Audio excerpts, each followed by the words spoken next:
로드 밸런스에 대해서 좀 말씀을 드리고 그 다음에 DB에 대해서 잠깐 말씀을 드리고 휴식을 갖도록 하겠습니다. 로드 밸런스 잘 아실 거라서 굳이 로드 밸런스에 대해서 하나하나 세부적으로 말씀을 드리진 않겠지만 HA 구성을 위해서 가장 기본적으로 하셔야 되는 것 중에 하나가 로드 밸런스를 설치하시고 그 다음에 로드 밸런스만 웹에 노출하시고 로드 밸런스 밑에 백엔드 단에다가 로드 밸런스가 부하를 분배하는 서버들을 위치시키시고 하는 그게 되겠죠. 그러면 이제 여기서 좀 중요하게 아셔야 되는 부분들만 좀 언급을 하도록 하겠습니다. 로드 밸런스가 서버에다가 부하를 분산할 때 할 수 있는 그 알고리즘은 크게 세 가지가 있습니다. 그 중에 하나를 이제 고르시면 되고요. 라운드 로빈은 기계적으로 1번 리퀘스트가 들어오면 1번 서버에다 주고 2번 리퀘스트가 들어오면 2번 백엔드에 있는 서버에다 주고 다시 또 3번이 들어오면 만약에 백엔드 두 대만 있다 그러면 다시 1번한테 주고 2번한테 주고 이렇게 돌아가면서 계속 주는 거고요. IP 해시 방식으로 하겠다 그러면은 어떤 특정 리퀘스트는 특정 서버에만 보내는 겁니다. 해시키를 이용해서. 그래서 A 유형의 리퀘스트가 들어오면 계속 A 서버에만 보내고 B 유형의 리퀘스트가 들어오면 B 유형을 처리하는 서버에게만 보내는 방식이고요. 그 다음에 리스트 커넥션은 처리하고 있는 커넥션이 적은 서버에다 보내는 겁니다. 그래서 리퀘스트가 들어왔는데 1번 서버에 지금 커넥션이 끊어지지 않은 커넥션이 지금 여러 개가 있다. 만약 그게 3개가 있다. 근데 이번 서버는 2개가 있다. 그럼 더 적은 쪽에다 보내는 거죠. 예. 지금 개념적으로 이런 알고리즘이 있는 게 개념은 끝나는 게 아니고요. 로드 밸런스를 생성하실 때 3가지 중에 하나를 이제 선택을 하시는 겁니다. 선택을 하시는 거고요. 예, 그 다음에 헬스 체크는 TCP 레벨에서 하실 수도 있고 HTTP 레벨에서 하실 수가 있습니다. 저희가 레벨 4, L4 그 로드 밸런스, L7 로드 밸런스 둘 중에 하나를 선택하실 수가 있습니다. L7으로 하시게 되면 HTTP의 URI의 리퀘스트까지 다 까보는 거고요. 그 다음에 L4로 하시게 되면 TCP IP만 체크를 하는 겁니다. IP 유형에 따라서 어떤 IP 대역만 처리해야 되는 서버가 있다 그러면 어떤 IP 대역에 대해서는 특정 서버한테만 보내고 뭐 이런 식으로 L4로 하실 수도 있고 L7으로 하실 수도 있고요. 예, 그 다음에 당연히 헬스 체크를 하기 위한 백엔드 셋이 로드 밸런스에 물리는 거고요. 그 백엔드 셋 안에 이제 서버들이 물리는 겁니다. 예. 그 퍼블릭 크게 이제 퍼블릭 로드 밸런스, 프라이빗은 뭐 제가 말씀드리지는 않을 텐데요. 퍼블릭 로드 밸런스로 생성하시면 로드 밸런스 생성하실 때 처음에 퍼블릭으로 할 거냐, 프라이빗으로 할 거냐 둘 중에 하나 선택하실 수가 있습니다. 퍼블릭으로 선택을 하시면 퍼블릭 IP가 할당된 로드 밸런스가 자동으로 생성이 되게 됩니다. 프라이빗 로드 밸런스를 하시게 되면 이제 당연히 이제 퍼블릭 IP는 생성이 안 되고요. 프라이빗 로드 밸런스 같은 경우에는 외부로 노출을 안 하시고 내부에서만 쓰시겠다. 그러니까 특정 서버가 내부에 있는 특정 서버 군에게 로드를 이제 분배를 해야 된다 하는 경우에 이제 프라이빗 로드 밸런스 쓰시면 되겠죠. 근데 그게 아니고 외부 사용자, 외부망에 있는 외부 사용자들이 들어와서 쓰겠다. 퍼블릭 IP를 이용해서 개방을 해서 쓰겠다. 하지만 내부의 백엔드 단에 있는 서버들에 대한 뭐 IP라든지 이런 정보는 숨기겠다 하는 경우에는 네, 퍼블릭 로드 밸런스를 하시면 되겠습니다. 로드 밸런스도 당연히 액티브 페일로버로 구성하실 수가 있고요. 그래서 액티브가 로드 밸런스에 장애가 생기거나 문제가 발생하게 되면 네, 페일로버를 이용해서 네, 부하들을 서비스가 중단 없이 진행되도록 구성을 하실 수가 있습니다. 예, 그다음에 헬스 체크는 뭐 당연히 백엔드 셋에 있는 서버에 장애가 있으면 그쪽으로 부하를 보내면 안 되겠죠. 그래서 백엔드 단에 있는 서버들이 문제가 있는지 없는지 헬스 체크를 계속 하게 됩니다. 참고로 헬스 체크는 크게 4가지 상태로 체크를 하고요. 그 다음에 그 헬스 체크는 주기가 있습니다. 그 주기에 따라서 상태 체크를 합니다. 그래서 오늘 실습을 하시게 되면 로드 밸런스를 생성하시게 될 텐데요. 그러면 최초는 언노운으로 나오게 됩니다. 언노운. 그러니까 헬스 체크 주기가 아직 안 됐으면 뒤에 있는 서버가 지금 제대로 돼 있는지 살아있는지 죽은지 알 수가 없게 되겠죠. 그러면 언노운으로 시작이 되게 됩니다. 예, 그다음에 제가 지금 말씀드린 것들을 이제 조합을 해서 잠깐 보시게 되면 로드 밸런스는 네트워킹 메뉴 안에 있고요. 그다음에 말씀드렸죠. 퍼블릭으로 할 거냐, 프라이빗으로 할 거냐 하게 되고요. 그다음에 지금 제가 언급하지 않은 것 중에 밴드위스를 지정하시게 됩니다. 크게 세 가지 종류가 있고요. 스몰로 할 거냐, 미디움으로 할 거냐, 라지로 할 거냐. 100메가, 400메가, 800메가 이고요. 그 다음에 로드 밸런서 그 서버도 로드 밸런서도 어느 서브넷에 놓을 건지를 갖다가 선택하실 수가 있습니다. 그러니까 VCN을 이용해서 미리 로드 밸런스에 대한 서브넷을 만들어 놓으셨다 그러면 그 만들어 놓으신 서브넷에다 위치시키시면 되겠죠. 지금 화면에는 이제 LB 서브넷이라는 걸 이제 만들었고요. 그 LB 서브넷에 위치를 시키는 겁니다. 그리고 알고리즘 아까 말씀드린 라운드 로빈 방식으로 할 건지 뭐 IP 해시로 할 건지 뭐 이런 것들을 선택하시게 되고요. 그 다음에 백엔드 셋 안에 들어가는 서버들은 어떤 것들을 할 건지 이제 선택을 하시게 되고요. 근데 앞서 말씀드린 오토 스케일링 그 컴퓨터 쪽에서 말씀드렸던 오토 스케일링 하게 되면 자동으로 서버가 로드 밸런스에 붙게 됩니다. 그래서 백엔드 셋에 있는 내용들이 자동으로 늘었다 줄었다 하게 됩니다. 네, 그다음에 뭐 몇 번 포트로 뭐 헬스 체크를 할 건지 그런 것들을 다 선택하시고 생성하시면 로드 밸런서가 생성이 되고 서비스가 진행이 되게 됩니다. 그럼 마지막으로 DB에 대해서 말씀드리고 10분 휴식을 갖도록 하겠습니다. DB는 말씀드린 것처럼 실습은 하진 않고요. 저희가 2주 후 목요일에 DBCS에 대한 그 소개를 어드밴스 과정을 할 텐데요.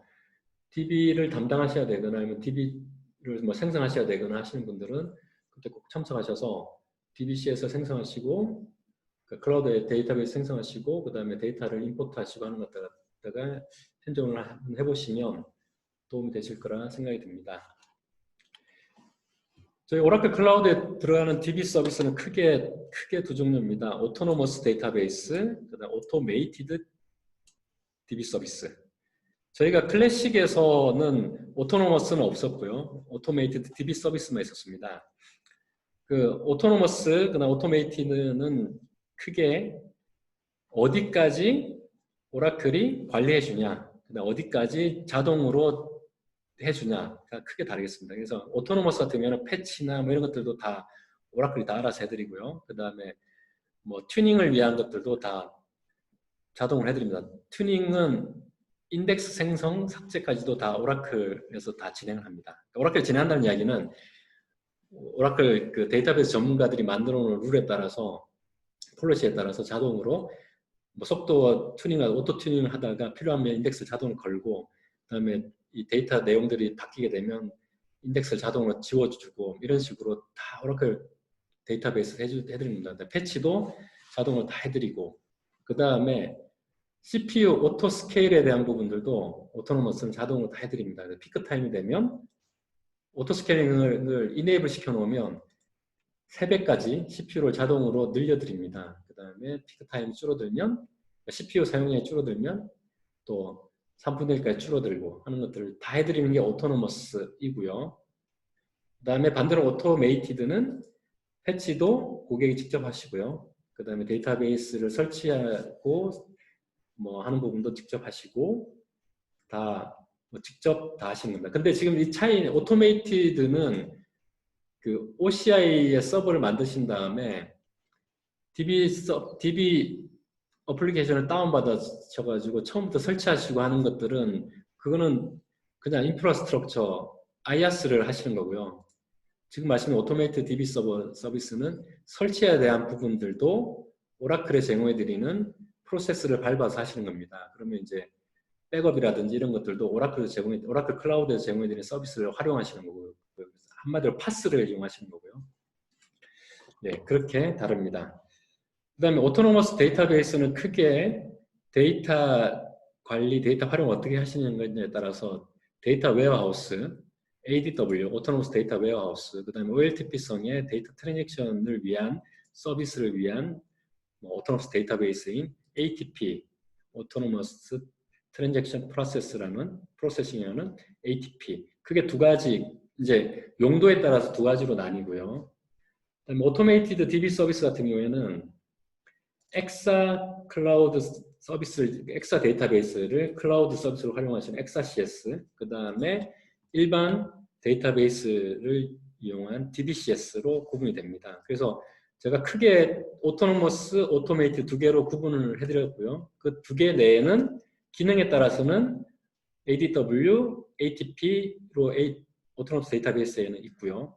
근데 이제 물리적인 구성으로 보시게 되면 서버리스와 데디케이티드로 나뉩니다. 제가 지금 뭐 여러 가지 이유 말씀드리니까 혼란스러우실 수도 있겠다 생각이 드는데, 그냥 물리적인 구성으로 좀 보시면 서버리스 같은 경우에는 CPU 몇 개로 할당, 내가 필요한 CPU 개수 몇 개만 할당을 받아서 오토노머스 데이터베이스를 구성하겠다 그러면은 이제 서버리스를 쓰시는 게 되고요.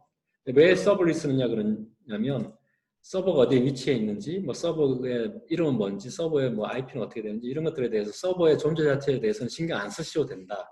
그래서 서버리스라고 하고요.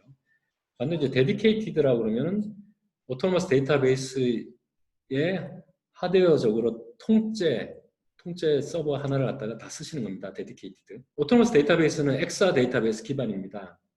그래서 서버리스는 엑사 데이터베이스 기반의 어떤 특정 CPU만 할당을 받아 쓰시는 거고, 데디케이티드는 엑사 데이터 전체를 갖다가 오토노머스 데이터베이스가 깔린 전체를 쓰시게 되는 게 되겠습니다. 그 다음에 앞서 말씀드린 것처럼 오토 스케일링을 해드린다 말씀드렸죠. 그래서 뭐 필요한 경우에는 하나로 쓰고 있다가 피크 타임에는 자동으로 3개. 그러니까 이 자동으로 스케일업이 된다는 이야기는 서비스 중단 없이 CPU 활동이 늘어난다는 겁니다.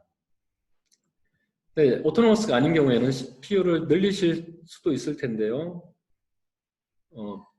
베어메탈인 경우에는 CPU를 늘리실 수가 있는데, 그때는 서비스의 중단이 발생합니다. 그 CPU를 늘리시기 위해서 데이터베이스를 잠깐 중단하시고 CPU를 늘리신 다음에 다시 이제 재기동하셔야 되는데, 오토노머스는 그런 것들이 필요 없다는 겁니다. 왜 이게 가능하냐면, 처음에 하나로 만약에 프로비저닝 하셨다 하더라도 3배로 프로비저닝을 해드립니다. 두 개는 이제 안 쓰고 있는 거죠. 그렇지만 뭐 비용은 하나에 대한 비용만 저희가 청구를 하고요. 그러다가 오토 스케일링이 일어나서 3개를 쓰신다 그러면은 그때 쓴 시간만큼만 저희가 청구를 하고, 다시 줄어들면 다시 이제 또 뭐 하나로 줄어들었다면 하나에 대해서만 저희가 비용 청구하는 거죠. 그러니까 미리 3배를 할당해 드리기 때문에 이게 서비스의 중단 없이 계속 서비스가 오토 스케일링이 발생을 하는 겁니다. 그 오토메이티드 DB 서비스 잠깐 보시면, 오토메이티드 DB 서비스에는 베어메탈, VM, 베어메탈, 그 다음에 엑사 데이터가 있습니다. 예. 그 다음에 스케일링이 좀 종류별로 좀 다른데요. 스케일링 같은 경우에는 VM 같은 경우, VM은 아까 그 서버 이야기할 때 VM 같은 경우에는 최소 단위 또는 뭐 어떤 단위든 간에 사용자분이 쉐입을 정하게 돼 있죠. CPU 몇 개에 뭐 메모리 몇 기가. 그러니까 이미 쉐입이 딱 정해져서 그만큼이 할당이 딱 된 겁니다. 그래서 그 스케일링을 할 때 CPU는 스케일링이 안 됩니다. VM 같은 경우에는. VM 같은 CPU는 스케일링이 안 되고, 스토리지를 늘리는 것처럼 스토리지는 스케일링을 하실 수가 있습니다. 그러니까 스토리지를 늘리실 수가 있고요. 반대로 베어메탈 같은 경우에는 통째로 하나를 뭘 드린다고 그랬죠. 렉을 하나 드린다고 그랬죠. 그러면 그 통째로 드리는 렉 안에 있는 실장되어 있는 디스크 양이 이미 딱 고정이 되어 있습니다. 그래서 스토리지는 늘릴 수가 없고요. 그러니까 스토리지는 스케일이 안 되고요. 반대로 CPU는 그 할당받으신 렉 안에 있는 CPU 개수가 만약에 뭐 36개다 그러면 처음에는 뭐 10개로 하시다가 뭐 필요하시면 뭐 4개를 더 늘린다. 이렇게 하실 수가 있습니다. 그래서 CPU는 스케일이 가능하시다 말씀드리고요. 그 다음에 엑사 데이터 같은 경우에는 4분의 1 렉, 할프 렉, 풀 렉, 그리고 다시 뭐 쿼터 렉, 할프 렉, 풀 렉 이런 식으로 하드웨어 그 셋 안에 CPU랑 스토리지를 갖다가 늘리시고 뭐 줄이시고 뭐 할 수가 있습니다. 그 형태로 CPU랑 스토리지를 갖다가 스케일 하실 수가 있습니다. 그 다음에 뭐 아까 말씀한 스토리지는 뭐 리모트 스토리지인 리모트 NVMe SSD 스토리지인 블락 스토리지를 VM을 쓰게 되고요. 그 다음에 로컬 NVMe를 이제 배엄에다 쓰시게 되고요. 그 다음에 엑사데이터는 로컬 NVMe에다가 플래시 카드까지 그러니까 더 성능에 더 최적화되어 있는 스토리지를 활용하시게 됩니다. 그 다음에 RAC 구성 같은 경우에는 VM 같은 경우에는 2노드 RAC 구성이 가능하고요. 그 다음에 엑사데이터는 가능하고 그 다음에 베어메타는 안 됩니다. 그 다음에 저희가 그 하이 어베일러빌리티를 위해서 데이터베이스를 쓰시다가 뭐 어떤 뭐 메인터넌스 때문에 데이터베이스 잠깐 중단하시고 뭐 패치나 뭐 여러 가지 때문에 데이터베이스 중단하고 하셔야 되는 경우가 있을 때 중단 없는 서비스를 하시라고 그 스탠바이 데이터베이스를 만드시고 두 개를 서로 싱크를 맞춰 놓으신 다음에 필요한 경우에 이렇게 스위치 오버, 그 다음에 만약 장애가 발생하는 경우에 페일 오버 이런 것들을 하실 수 있도록 데이터 가드를 제공해 드립니다. 데이터 가드 쓰는 것은 비용이 없습니다. 무상으로 그 기능을 쓰시면 되고요. 뭐 다만 스탠바이로 만들어 놓으시는 데이터베이스에 대한 비용 당연히 첨가가 되겠죠.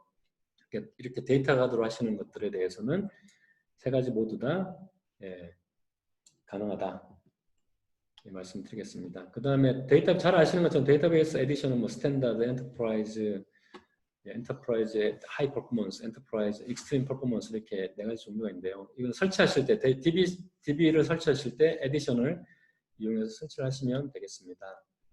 그 다음에 DBCS 오토메이티드 같은 경우에는 패치를 하시는 것들은 그 사용자분이 직접 하시는 겁니다. 그래서 저희가 패치를 올려드리면 패치를 적용하고 안 하고는 이제 선택하셔가지고 적용하시면 되는데 투 스텝으로 이루어집니다. 그래서 패치를 적용했을 때 문제가 없는지 프리체크를 하시고 프리체크를 했는데 문제가 없다 그러면 어플라이를 하시면 되고요. 프리체크를 했는데 에러가 발생한다 그러면 어플라이가 안 됩니다. 그렇게 하게 되고요.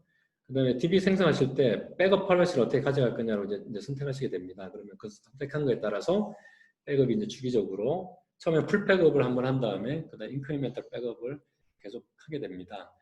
그런 식으로 백업이라든지 모든 것들에 대해서 반자율이죠. 하시게 되는 게 오토메이티드이고요. 그 다음에 자율적으로 모든 걸 다 오라클에서 해드리는 거는 오토노머스 데이터베이스가 되겠습니다.